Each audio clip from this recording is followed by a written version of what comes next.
Hello, everybody. Welcome to yet another edition of the Middle Georgia Spotlight. We're so glad to have you with us, and we are pleased to have as our guest today. He's been here before, but he has so much information. We have to have him back. It's been almost a year, and so much has happened, not only in the pandemic, but in his area of responsibility. And we're speaking of none other than Mike Austin, who is the CEO, Executive Director. Anyway, he's in charge of the Macon Bibb County Housing Authority. Welcome, Mike. Thank you, Jack. Very nice to be here. I know you've been quite busy with the pandemic, not only with the pandemic, but your regular thing. But how has the pandemic affected you, the community that you in charge of, and so forth? Sure, absolutely. As everybody knows, there was no blueprint for this. You know, back in March of last year, we all woke up one day and all of a sudden we got this pandemic at our doorstep, and so the Housing Authority shut down like almost every business in the country, but we didn't shut down operations. So basically we assigned people to work from home and alternate in and out of the office. We went online, we did everything through the mail, we made wide use of phone systems and Zoom conferences and all the things that technology has offered us. So we kept the doors open, so to say, because we knew how important it was to pay the landlords, to make sure that people had their subsidy, and to make sure that people kept a roof over their heads. So that was our number one goal. We continue to do that. It's been a struggle, but we've stayed open and we've helped a lot of people. And the other thing that we've seen, obviously, because of the pandemic, we've seen a lot of people who are really struggling. I'm hoping, as everybody is, that we're finally starting to see the light at the end of the tunnel as far as the pandemic is concerned, but it's been a real challenge. One of the fun things we did is we as I mentioned before the show, we teamed up with Navicent, and here a couple months back when the governor said it was good and okay for seniors to start getting their COVID vaccines, we decided to team up with Navicent, and they went to every one of our senior sites and offered free COVID vaccines, and we ended up vaccinating probably over 500 seniors all told, which was terrific, because if you're a senior and you're on fixed income, sometimes it's hard to get out. It's hard to travel, it's hard to do things. Maybe you don't have family to support you and give you rides to places. So a lot of the seniors were really thankful for Navicent and the Housing Authority to come in and offer those vaccines, which are life-saving, as you know. And now we're expanding that and we're getting it onto our family sites. And so as we speak, Navicent is doing that, going to our family sites over the course of the next several weeks to offer free vaccines. And not just for people who live at our sites, but if somebody from the local community wants to come and get a free shot while they're there, absolutely. So that's been a blessing, and we've been really fortunate to be able to partner with someone like Navicent, who's been really proactive in the community with regard to the COVID vaccine. Yeah. So it was stated by the CDC and others, even our health department here, that COVID affected African Americans more than others, and certain people with pre-existing condition. Of course, you have a lot of those tenants in your in your facilities that you manage. How did you get the information out? Did you partner? So Navicent and the health, did you have to share information yourself as to how the protocols and how to go about it? Absolutely. So when it came to the seniors, we sent out flyers and we made it wide known. Look, we're going to come into the apartment building, and of course we had to be careful. We had to wear masks. We had to take all the precautions and let people know that we were coming. And so people would actually come to the community center by appointment, pre-appointment, visit with the nurse. There had to be a nurse on site, even a physician on site during that. And so we were able to get the word out, and that was really successful. So you went from building houses to taking care of exactly.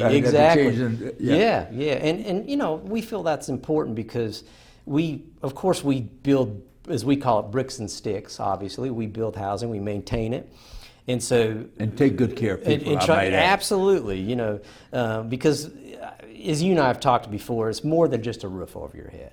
That's real critical, obviously very important, but that's where the work starts. And so you really have to bring services into people to try to help them out. While that was going on, we have just went crazy with building new affordable housing. So So So in last the midst of the pandemic, you're still building houses? Yeah, we're still building houses. Tell us about what's going on. Yeah, so we just broke ground about a month ago on Northside Drive for a property. It's going to be called Northside Village Apartments, Northside Senior Village. And that's going to be 75 units of senior housing, 62 and older, affordable, subsidized. And we started that, and I'm thinking we'll probably be leasing that up about a year from now, if not less. And that's going to be, 76 more units of affordable housing, a great location. You're close to the highway, you're close Supermarket. to supermarket. Yeah, we've talked about food deserts, and we'll talk about that for sure some more. And so I'm already getting phone calls from seniors.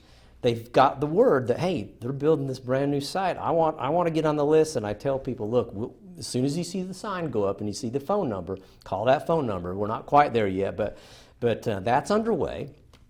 And then we'll break ground this fall on another property downtown Macon. That's going to be right next to Daybreak. So as you go down Walnut Street, Yeah, it used to be the old Atlanta Gas Light property. Exactly. So It was cleaned up during my term as mayor, so I will assure you that it's environmentally clean. Absolutely, and thank you. So the UDA owned it, Urban Development Authority, yes. and it's been cleaned up and got the certification. Everything's ready to go. So we're going to build 82 units there. Senior housing as well? This is going to be multifamily. Multifamily. Workforce. Okay. So the idea behind that is, downtown, you and I have seen a real resurgence of downtown property. There's a lot of great lofts, a lot of great places to live, and that's super. They're too expensive. That's great. Yeah, they're great, and it's a great thing. However, like you say, it's expensive to live in a loft downtown. So there's a lot of people, obviously, who work downtown. Maybe they make $14, $15, $16 an hour. That's not enough to live in a loft in most cases. So workforce housing allows people who work downtown to live downtown. So we'll build those 82 units. We're partnering with DePaul, USA, who's the parent company of Daybreak, Sister Teresa. Sure. Everybody knows Sister Teresa. And so this is really unique because there'll be 6 to 10 respite beds in that property on the first floor. And a respite bed basically means if I go to the hospital, I'm homeless and I go to the hospital and I have some kind of surgery, well, when I get out, if I'm homeless, where do I go? I go right back out on the street. And 9 times out of 10, I might get reinfected. And so where do I go? I go back into the hospital. And it becomes kind of a revolving door. So the idea behind a respite is to allow someone who gets out of the hospital to go into a setting where there's a nurse or a physician, there's a roof over their head, there's care until they really, really get on their feet. And that's a really unique partnership that we've formed. Probably one of the most unique partnerships in the United States. So there will be a lot of people watching that. And then the rest of the units will be long-term, good, affordable housing. And hopefully a lot of people who work downtown in our service industry will be able to live there and walk to work. And so what a great thing, instead of having to live on the outskirts of Macon and have to catch a bus or try to get some transportation to your work, you'll be able to live right there, work right there.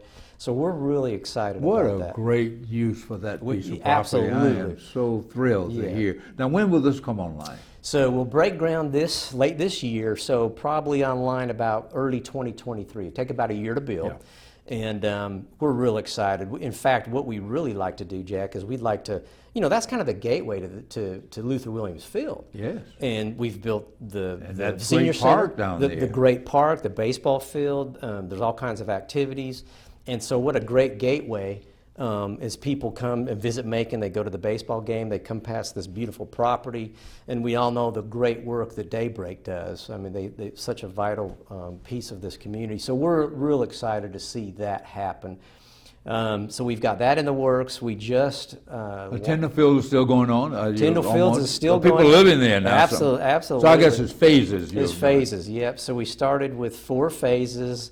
We're now on the last phase. So Stafford Construction is finishing up the last phase, and they've been great. And we're actually, as today, we're leasing up the first 16 units in the last phase. And so people are moving in as we speak. They'll be moving in this weekend. And then we hope that by the fall of this year, that will be completely done and completely full. And the amazing thing is, and you and I have talked about this before, every time we build a property, whether it's senior or multifamily, we have a waiting list. And that's sad. It's hard to deal, because I have to, at some point we have to tell people no. And they have to get on a list and they have to wait, and that's, that's tough to tell people no. Yeah. And really that points to the fact in this, not just in Macon, but all over the United States, there is a real shortage of affordable housing. And so it's almost like you can't. And income inequality too, because that's what makes it possible for you to have those houses. Absolutely. Those subsidized Absolutely, absolutely. So it's a real big challenge right now. But the Housing Authority, with our partners, we are real aggressive, as you know, trying to build new affordable housing all over, not just, you and I have talked about the old days of the Brittany Greens and the Pruitt-Igos, and back even the Oglethorpe homes. Sure, Oglethorpe homes, and even Tyndall. Yeah, even Tyndall. Built in the 40s and 50s, and that model. Back then, we would build a lot of housing in one site, real dense housing. Well, if you put a lot of people, I don't care who the people are, you put a lot of people into one spot, you're going to have challenges. And so now we take a different approach. We spread it out. We make it a lot nicer. And I've always had. In other words, you disperse in poverty. We just so to speak. absolutely. And I've always had a saying: if you can't see it, you can't be it. And so if you're a young child and you go home to something that looks crummy every day, well, you're probably going to feel crummy. And if you feel crummy, you might do crummy things. And so our approach is, let's build something nice, let's manage it very well, and let's have people look at something and say, hey, I'm proud to live here, and I feel good about living here. And that really does make a big difference. Yeah. So that's kind of the way we approach affordable housing. Now, Mike, I have mentioned this to Mike before, so I don't do this gouchy stuff on this program. Right. And that is the Warming Center. Yeah. And I wanted to know what your role was, the Housing Authority's role there, because there are some people came to me and says, wait a minute, is this the highest and best use for this school in this neighborhood? Right. Because we have kids here, we have some neighborhoods that's trying to come back, and you own a property right around the corner, right. You being the Housing Authority. Sure. What's your involvement with that property? So we don't have any involvement, but what we do offer is we offer people who are at the Warming Center an opportunity to get a voucher, a Section 8 voucher. And so at the Housing Authority, we've had probably for 20 years now, we've had what we call a homeless preference through the voucher system. So if you are, and we partner with about 5 agencies to refer people to us who are homeless and qualify. And if that's the case, they can get a voucher in their hand, and then they can go out and find a house, and they don't have to get on the waiting list. And as you know, the waiting list in Section 8 is usually 2,000, 3,000 deep, and again, you have to tell people they have to wait, and that's not fun to do. So we've been able to house people from the Warming Center, from the Salvation Army, from Daybreak, and other properties around town that are housing homeless individuals and families, and the whole subject of homelessness is pretty challenging. It's a very challenging issue that we all confront, not only here in Macon but throughout the United States. And in my view, there's probably not one solution. Everybody who's homeless has a story. They have, you kind of have to meet people where they are, and everybody's in a different spot, and so it's a very, very difficult situation. And I believe in Macon, the Warming Center came to being because, unfortunately, I think this last winter was just a heartbreaking thing, and I think, acting quickly as the mayor did was great. Now, how this is going to work out long term and what the plans are, I'm not really sure. But you're not committed to that being a long-term facility that you are supporting long-term. Correct. It's temporarily, as far as you're concerned, sure. Getting the voucher, moving them on. Sure. Yeah, we'll go in there and give vouchers as much as we can for people who qualify, and I'm not sure what their long-term plans are for that property. Okay, I just wanted to make sure that people know that it wasn't your call per se. Correct. But you're helping where you can. Sure, we help where we can. But let me ask you, Mike. Now the city has received $78 million. The school board $100 million because of COVID. Did you get additional funding? We did get some. Yes, we did, and ours really came through the HUD channels. Yeah. And so we've. in our case, Is that kind of money that they were talking about, $100 million? No. And the reason we didn't get that kind of money is simply because most of our products are subsidized anyway. And so that means if you're a tenant and you're on Section 8 or public housing and you lose your job, maybe you lost your job because of COVID. Well, in that case, because of the nature of our product, the HUD money would subsidize your rent. So you were never in any kind of danger from losing your housing. Whereas if you're a private citizen or you're paying rent and it's not subsidized and you lose your job, well, you really have nowhere to go.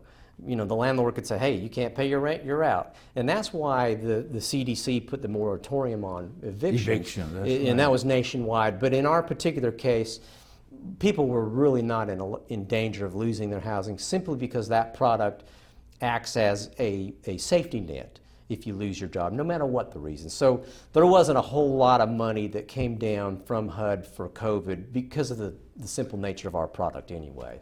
So your mission and funding have we increased? Because we know there's, as you said, you're working on it, these affordable houses, we don't have enough of them. Can you get more money to build more affordable houses? Or is that something you just have to go in and compete for? We do. And request grants and things like that? Absolutely. And, you know, I've always said this. I've said this to you and others. You know, affordable housing is affordable for people who live there, but it's not affordable to build and it's not affordable to maintain.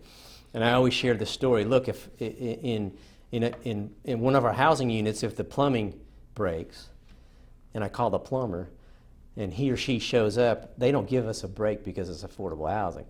And so we've got to pay that bill. But our revenue, our income, our rents, they're capped. And so if you and I owned a property together as private citizens, we could charge whatever we wanted, right?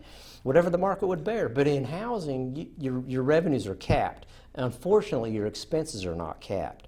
And so in the affordable housing business, you have to be very disciplined. And is very competitive, like you said, especially with tax credits. And so the Housing Authority has been developing tax credit properties for 20 plus years in Macon, all over the state really. We try to focus always on Macon, obviously, because that's where we do business. Sometimes we can't get a property to score very well, so we'll go to another community, and it helps them, and that's okay too. But we just put another application in for Peak Road in North Macon. We put that in with the state of Georgia last Friday, and so we'll find out in November if we get that award. And if we do, we'll build about 75 more units of affordable housing in North Macon up on Peak Road, kind of by Kohl's department store. So that's real exciting. But yes, it is very competitive. And then we got thrown another curveball as an industry. Construction prices, as you know and as everybody knows, have just gone crazy. I've heard 2x4s charging $10. Yeah, Used to be $4. Yeah, absolutely. And that's absolutely true. And so, you know, metal, steel, lumber, sheetrock, you name it, it's gone up. And so, and that makes but it you very still difficult. have to build. You still have to build, absolutely. And so when that occurs, if we find a situation where we're over budget, then we just go back to the drawing board and we look for more money.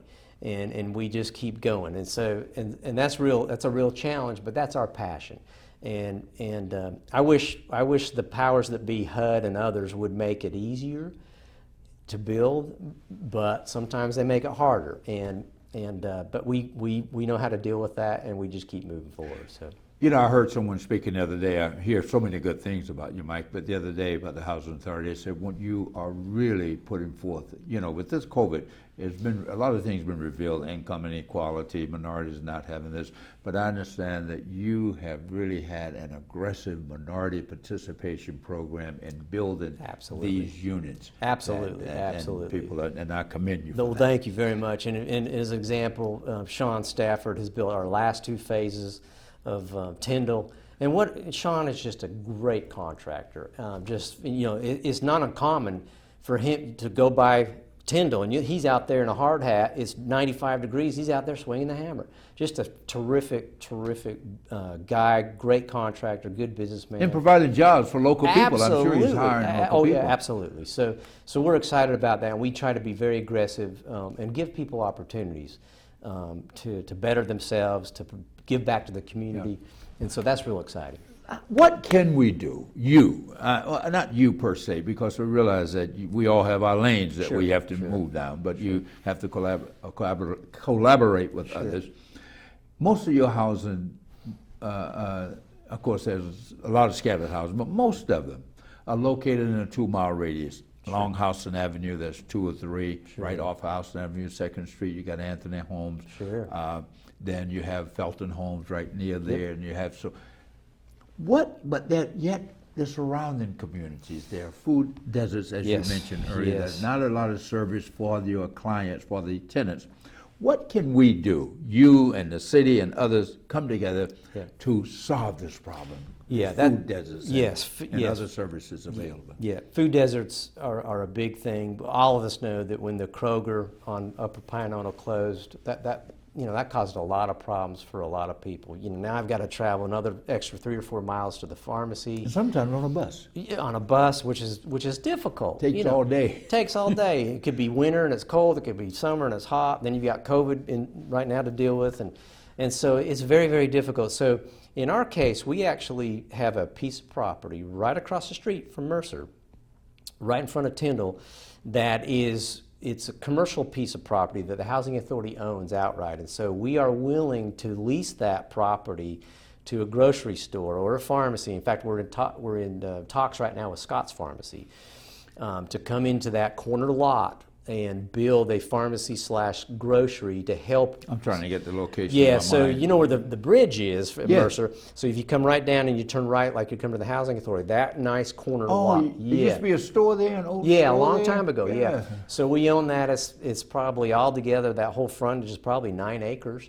And so we've got a rendition, and we'll lease that for $1 a year to the right person, to the right company. And we want to retain control so that we can control who goes in there, because we're not going to allow just anything to be built there, obviously, because we have the community in mind. But we're in talks with Scott's Pharmacy. Scott is just a terrific guy. You know Wade, Brian, his son. They run just a terrific business up there, and that's where I go to get my medication, right there in Pinano. But you're right. This whole issue of food deserts is a serious problem. Because let's face it, I like fast food, but fast food is cheap, but it's not so good for you.